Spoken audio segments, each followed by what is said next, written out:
During a visit to Elder Germanos in April 1871, he said, "One must endure and treat with kindness those who rise up against the love of the desert dwellers. The Mother of God desires that there be abundance of everything within her lot, so that no one lacks anything necessary. That is why you have gone across these rocks and caves for the sake of Christ's commandment of love for one's neighbor. And who will find those living among these rocks if you do not go there? The one who thus becomes a benefactor will be the first to receive a reward, just like the one who offers incense. He is the first to perceive the fragrance. If some oppose doing good for the desert dwellers, endure it. The Lord will reward patience and set things right. In the marketplace, people bring different goods. One brings one thing, another brings something else, and yet another has his own wares, but all return with profit. It is the same here, just as in the material marketplace. In the marketplace of salvation, each trades with what he has and what he can, and all will receive benefit. Patience and kindness are needed to destroy the enemy's work, for the devil acts in people in various ways to hinder all that is good. Those benefactors who send us their alms for our needs will receive a reward, just like the elder who once went to fetch water, whose steps were counted by an angel. "And why do you count them?" the elder asked the angel. "So that you may receive a reward for each step," replied the angel. The elder was asked about the prayer. One must practice it. When the heart is cleansed of passions, it becomes the throne of God. But when the enemy implants his suggestions in the heart and they are accepted, the grace departs from a person, just as bee flees from smoke or stench. If someone does not have tears, let him at least have sorrow for God, a heartfelt contrition. With humility, it makes a person like the publican who was justified by the Lord, and he will receive God's mercy. The elder then told the story. When during the Greek uprising the Athonite elders were imprisoned in Thessaloniki, the Pasha of Thessaloniki, not satisfied with the large sum of money and goods he had already taken from the Athonite monasteries, demanded an even greater sum from the imprisoned priors and trusted representatives. The prisoners insisted that they had nothing left. The Pasha persisted. Then someone told him that the only thing remaining on Mount Athos was the lead roofs of the churches in the few monasteries. The Pasha ordered the prisoners to write to Athos, instructing the monks to remove this lead and send it to Thessaloniki to be melted down for bullets. The fathers obeyed and wrote the letter, but after handing it over, they spent the entire night in anguish, grieving over the matter and praying to the Mother of God. Suddenly, in the middle of the night, two guards come to the prison and summoned the merchant Spandalis, who was also among the prisoners. He thought, quite naturally, given their situation, that he was being called to execution. So, as he left, he asked the fathers for their prayers. When he arrived before the Pasha ordered him to inform the Athonite elders that he would not take the lead from the churches and that they should write another letter to Athos forbidding anyone from touching the lead from the roofs. Then the Pasha explained that the Mother of God had appeared to him in a dream and so terrified him that he now refuses under any circumstances to desecrate the churches. When the fathers heard the joyful news from Spandalis, they greatly rejoiced and gave thanks to the Queen of Heaven for her great and swift intercession. The elder continued, "This is how the Mother of God protects us. Likewise, during the year of 1845, she did not allow the Turks to proceed. They had already reached the vicinity of Hilander and were ready to destroy all the monasteries, but the monks fasted for 3 days and prayed, and in a single day the Turks left." The elder also recounted how the Mother of God had saved him. "Once I fell from a great height of a ladder and stuck my side against a stone, which pierced into me, stopping just a finger's width from my heart. I cried out, 'Most Holy Theotokos, help me,' and I survived." Another time, a robber came to my hut. He arrived completely naked. I asked him, "Why have you come?" He replied, "To kill you," and lunged at me. We struggled for an hour and a half. At last, he threw me to the ground and began to strangle me. I looked at the icon of the Mother of God and called upon her. The robber, as if frightened by something, suddenly leaped up and ran out.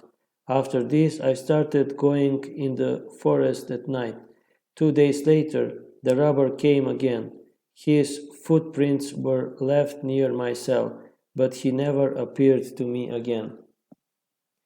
In the notes of Father Panteleimon, a record by a monk from Sarov has been preserved about his visit to Elder Germanos.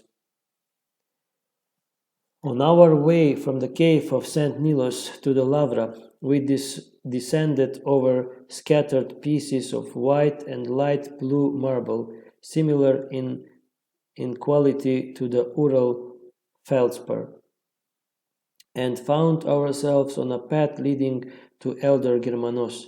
Soon we saw the elder's dwelling, which had collapsed due to old age, and during its fall has injured him so severely that, despite his true monastic endurance, he prayed to the Queen of Heaven to grant him healing, promising to build a small church in her honor at the first opportunity. The Mother of God heard his prayer and desire, and soon he was healed, but he could not fulfill his promise of building a church near his cell due to his extreme poverty. Passing by the ruins of the elder's former hut, I saw behind it a new but still unfinished cell. At that time, Elder Germanos was working with his disciple to produce olive oil. Seeing us, he left his work and hurried to greet us with a deep bow. He was of medium height, somewhat stooped, but his gait and bearing exuded the freshness and simplicity of a child. His clothing was patched together from pieces of wool and linen. His small face, framed by gray hair and a short, full beard, radiated otherworldly joy and peace. It was filled with love, gentleness, and complete attentiveness and care for anyone before him. It seemed to me that Elder Germanos greatly resembled our great Elder Seraphim. His first question was, "Are you hungry?" "I have good dry bread and fresh water." But since we were not hungry, I asked him to offer us something for the strengthening of our souls instead. With a sigh, the elder said that in such provisions he was extremely poor, and that in these last times, according to the teachings of the Holy Fathers, all Christians are saved solely by the grace of Christ, which grants understanding and strength to endure many and great trials. "What have you found to be the greatest virtue on the monastic path?" we asked him. "Obedience," he answered. "I can believe that in the life of a hermit," I continued, "but when it comes to cenobitic life I am not entirely convinced. It seems to me that rivalry in monastic communities has drawn superiors, and consequently all monastics, into material concerns persuaded by various seemingly good means. Before of this, I think true monasticism has greatly diminished in our time. Under such conditions, one may sometimes receive obediences that one's conscience does not align with the teaching of the Church. In such a case, is obedience truly salvific? The elder answered, if you are convinced that the command is contrary to the commandment of God, what prevents you from explaining this to your superior before fulfilling it? My cross, I replied. But did you not leave the world precisely to take up your cross and follow Christ? But what should I do if, after explaining, the elder remains unconvinced and insists on obedience? If it is not a mortal sin and you are weak, then, in my opinion, it's better to obey, for he, not you, will answer before God for it. But if you are strong in faith, then it is better to be guilty before your superior than before God. It is better to be ready to endure punishment or even to leave the monastery carrying your cross. However, whoever surrenders himself to obedience with a simple heart and full faith, praying unceasingly to the Lord that He reveal His will to his spiritual guide for the sake of his salvation, such a person the Lord will not allow to fall into temptation. He will protect both the superior and the subordinate from the snares of the evil one. Father Germanos reposed from his many labors in the year 1875. By God's allowance, his end was violent at the hands of evildoers. One day he happened to be in Kafsokalivia.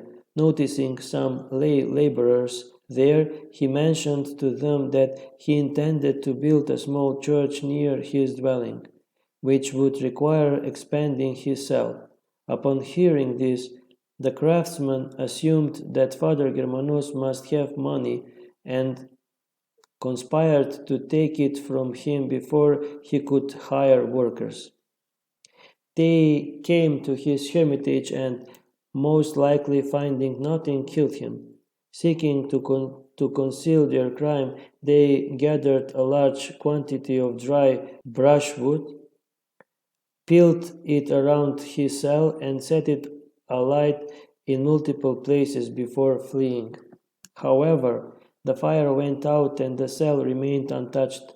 A hermit who was acquainted with Father Germanos happened to arrive at his dwelling on some matter and discovered the brushwood stacked around it, and the elder himself slain. Thus the crime was uncovered.